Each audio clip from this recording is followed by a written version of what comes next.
लब्बैक अल्लाहुम्मा लब्बैक लब्बैक ला शरीक लक लब्बैक इन्नल हम्द वन्निअमत लक वल मुल्क ला शरीक लब्बैक अल्लाहुम्मा लब्बैक लब्बैक ला शरीक लक लब्बैक इन्नल हम्द। बहुत ही अहम सवाल, क्योंकि आजकल हम देखते हैं कि लोग जो है अचानक मौत का शिकार हो जाते हैं।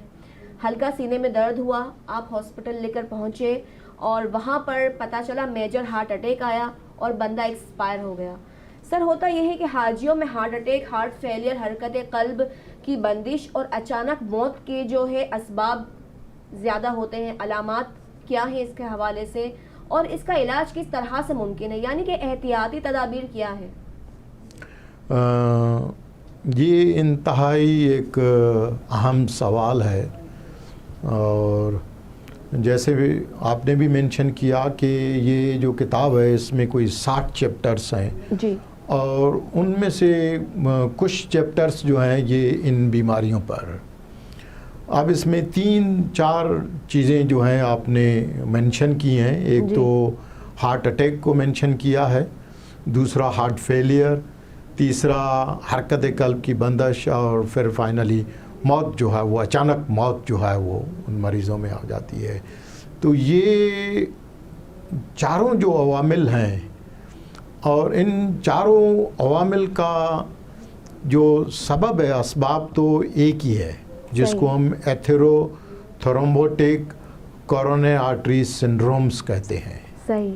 उसका मकसद ये है कि मरीज़ों में सिगरेट, तंबाकूनोशी, शुगर, ब्लड प्रेशर और खून में चिकनाई की वजह से उनके शरियानों में तंगी और बंदिश हो जाती है और उन शरियानों की तंगी और बंदिश की वजह से हर मरीज़ में उनकी जो प्रेजेंटेशन होती है वो मुख्तलिफ होती है। सही।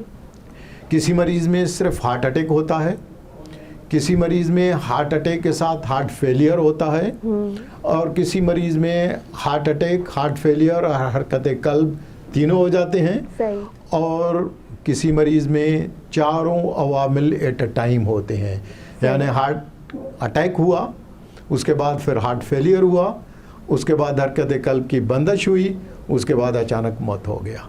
तो ये चारों अवामिल जो हैं जिसका सबब तो एक ही है, एथेरोथ्रोम्बोटिक कोरोनरी आर्टरी सिंड्रोम्स, लेकिन हर मरीज़ में उसके जो असबाब और अलामात जो है थोड़े से मुख्तलिफ होते हैं। हार्ट अटैक के मरीज़ों में ये होता है कि उनमें अचानक सीने में दर्द होता है। जैसे आपने अभी मेंशन किया कि मरीज़ को अचानक सीने में दर्द हुआ।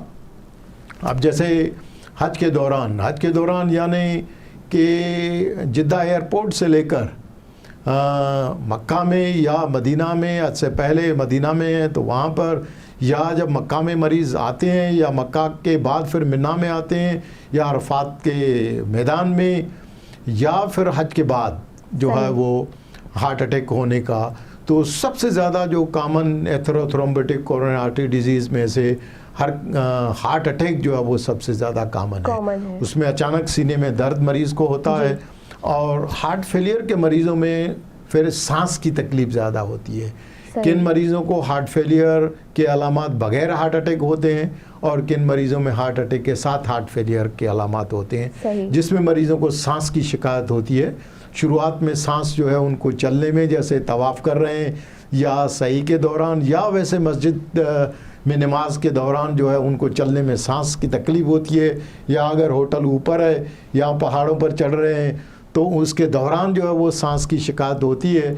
और अगर उन अलामात को निगलेक्ट किया जाए तो फिर हार्ट फेलियर की तकलीफ़ इतनी बढ़ जाती है कि उनको लेटे लेटे सांस की शिकायत और खांसी होती है और रात को फिर उठ के बैठना पड़ता है उनको।